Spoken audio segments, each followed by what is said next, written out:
In an industrial facility, operators interact with a variety of people, including other employees and contractors working inside the plant, and possibly customers and people from the surrounding community. The way operators communicate with other people can affect safety in plant production as well as the image of the company. Effective communication is a vital part of an operator's interpersonal responsibilities. Without good communication, tasks such as system startup and problem solving would be difficult to accomplish. Communication is basically a process of exchanging information. Many communication situations are similar, and they can be analyzed using a basic communication model. The communication model seen here can be used to help explain what happens during the communication process. In this example, a source or sender initiates the communication process by sending a message.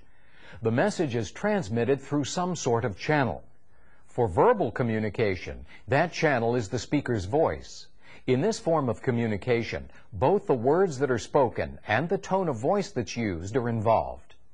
The message that's transmitted by the sender is received by a receiver. The receiver translates the message to obtain its meaning.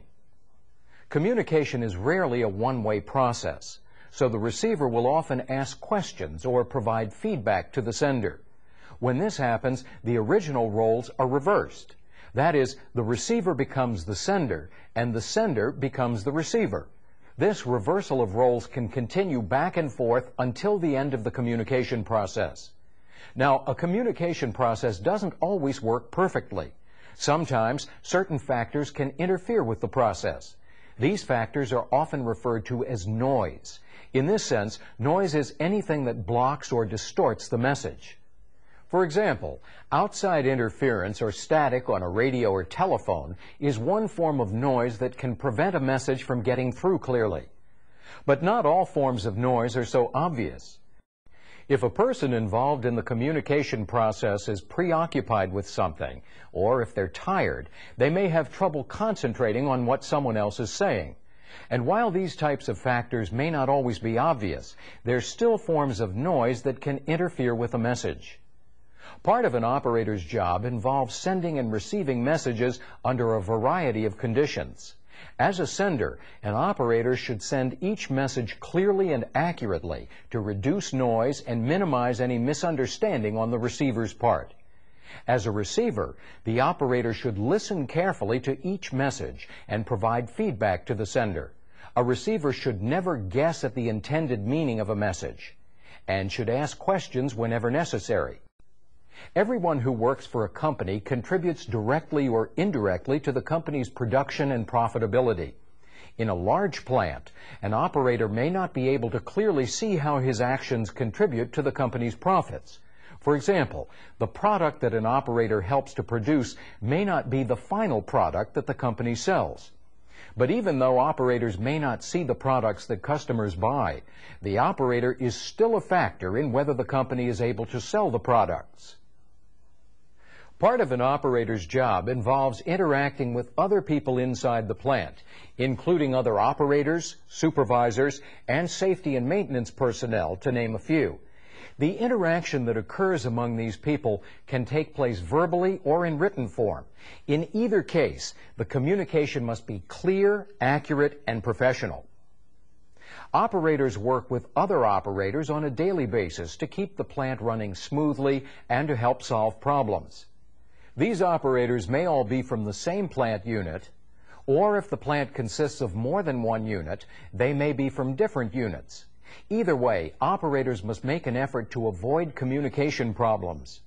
Whenever people work together, there's always the risk that interpersonal conflicts will arise. When conflicts occur, they can make communication difficult and interfere with finding solutions to problems.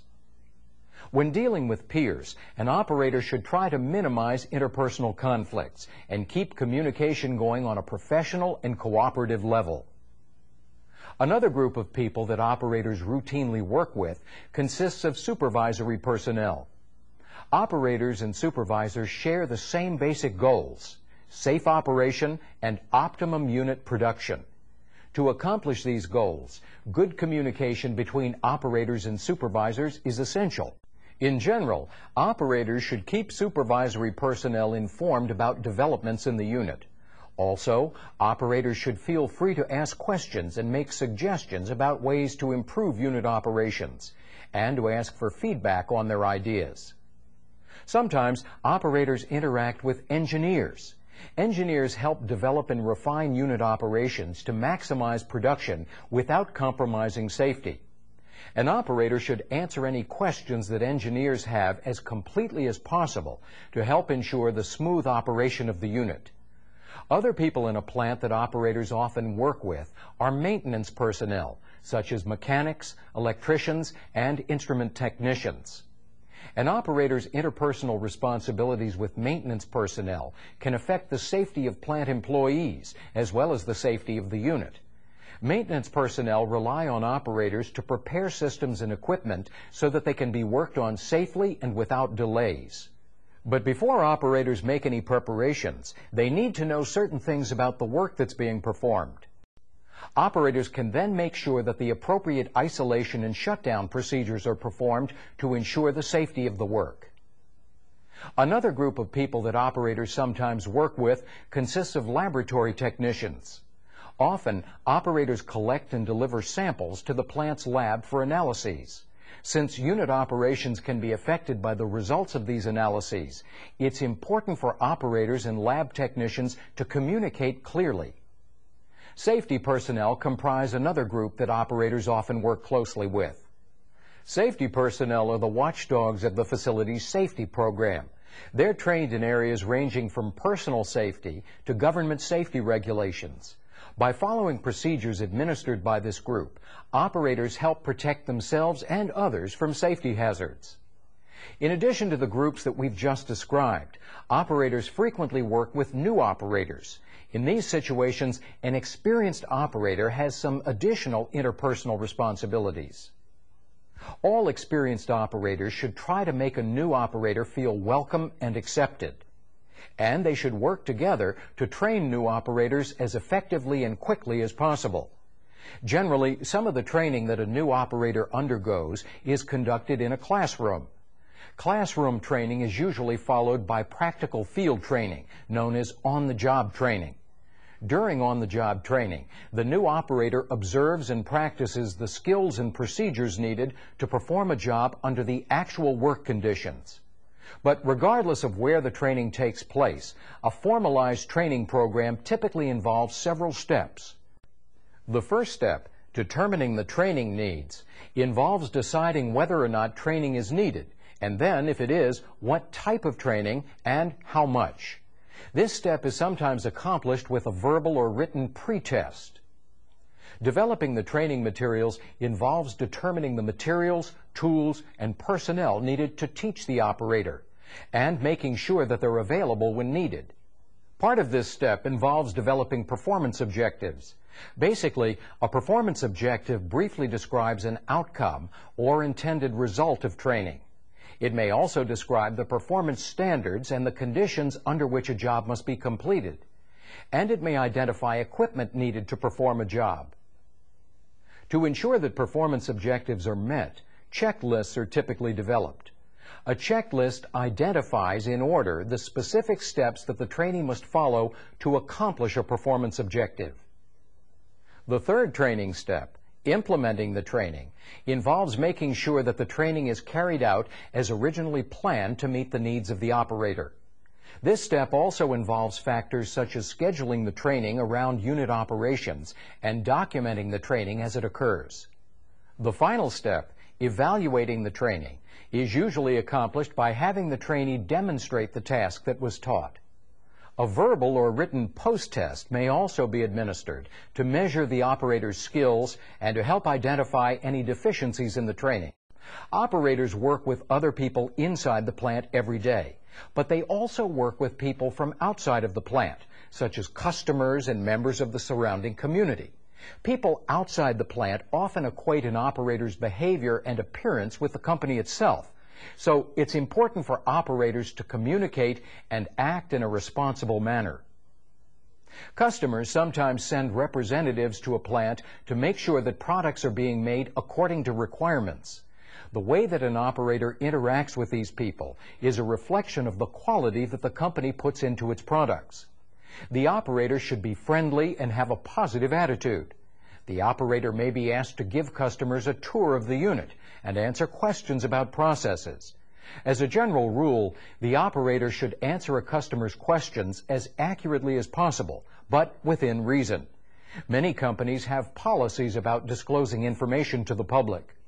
An operator should always follow his company's policies, and if he's unsure about how to conduct himself in these situations, he should talk to his supervisor. An operator may also be asked to participate in a customer audit of the unit. A customer audit is basically a review of a supplier's operation. The company's future business with that customer may depend on the outcome of the audit. So again, the operator should answer any questions that the customer has as truthfully and accurately as possible, while remembering to follow the company's policies about disclosing information. Besides working with customers, an operator may also interact with other people from outside the plant, such as members of the surrounding community. The way that an operator conducts himself with these people can directly influence how the community feels about the company. When interacting with members of the community, an operator should be friendly and professional. He should also be cautious about what information is provided to the community and how that information is presented.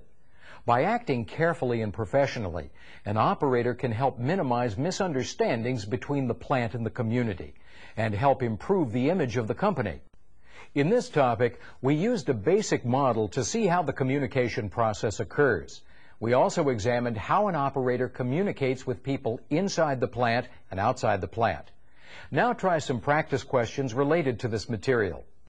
In a plant, operators are responsible for collecting data that can be used to determine if production goals are being met and to analyze and correct problems that may affect the efficiency of the unit. Much of that data is collected in written form. The overall purpose of written data is to provide a record of unit performance. Written records can be maintained in several forms, including scheduled reading sheets, statistical process control or SPC charts, sample and laboratory analysis reports, and unit logs. Let's look at each of these records in more detail. Operators are generally responsible for taking scheduled readings of critical variables associated with the process. These readings become part of the written record of unit performance. Reading sheets typically include information about variables such as pressure, temperature, level, and flow. Readings should be taken at the proper times, and numbers and other information should be written clearly and legibly. However, sometimes a reading can't be taken. For example, a broken instrument could prevent an operator from obtaining a reading. If the required reading can't be obtained, the information should be left out, and, if possible, a note should be written explaining why the reading wasn't taken. An operator should never guess at a reading and record the guess.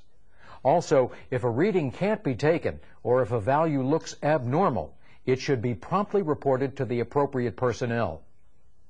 Sometimes, data that's collected by operators is used in a form of quality control called statistical process control, or SPC. SPC is basically a quality control technique that's used to identify and eliminate problems in a process. When SPC is used, values for measured variables are often collected and averaged, then plotted over time on an SPC chart. The values that are plotted on an SPC chart should fall randomly around an average center line. Those values should also remain within predetermined upper and lower control limit lines. If the plotted values fail to depict a random pattern, it could be an indication of a problem in the process. Operators should notify the appropriate personnel whenever an SPC chart indicates a problem. Another form of written data collection that some operators are involved in has to do with recording information about samples. Operators are often responsible for taking samples to be analyzed in the plant's central laboratory. These samples must be labeled clearly and accurately, and they must be taken to the lab in a timely manner. Laboratory analysis reports are often the benchmark for unit operations, and operating conditions are often based on results included in the reports. So it's important for operators and lab technicians to communicate clearly. In some plants, operators test samples themselves. The results of these tests become part of the unit's permanent written record, so the tests must be done correctly, and the results must be recorded accurately in sample analysis reports. Operators routinely use another type of written record to make notes about significant events to pass on to other operators on future shifts. A log provides a way for operators to pass on information to other operators on future shifts. Logs typically contain information about events such as material transfers, any equipment outages that may have occurred, and maintenance activities that affect the unit. There are several things to keep in mind when making notes in a log. For example, a good log entry should be written clearly and objectively, and it should include the date and time that an incident occurred. The entry should also include identification numbers of the equipment involved. If an operator is certain of the cause of a problem, he might want to include that information in a log entry as well. Operators should review logs routinely to keep up to date on the status of equipment and processes. Some facilities have a log for supervisors. A supervisor's log often contains additional information, such as production rates and notes about any corrective actions that took place. A lot of the information that operators collect and exchange in a plant is obtained orally. That is, the operators communicate information by talking to each other. Oral data collection involves using communication skills to deal with a variety of people. Good oral communication skills are important in any situation. They're especially important during a shift change, when control of the unit is transferred from one operator to another. A shift change, or relief as it's sometimes called, should include an oral summary of the data that's written in the unit log. For the oral summary to be effective, it should have three basic characteristics. First, it should be timely. The summary should be given immediately before a new operator assumes control of the unit. Second, it should be informative. Details such as potential safety hazards and abnormal conditions should be emphasized. Third, the summary should be clear and concise. It should be a thorough but brief recap of the events that took place during the shift. Only essential details should be included. During the summary, the operator being relieved should allow for appropriate feedback to make sure that the message has been understood. Following these basic guidelines during a shift change helps to ensure that control of the unit is maintained without compromising safety and performance. In this topic, we focused on operator responsibilities associated with the collection and use of operating data. We also described the use of good oral communication skills during a shift change or relief. Now try some practice questions related to this material.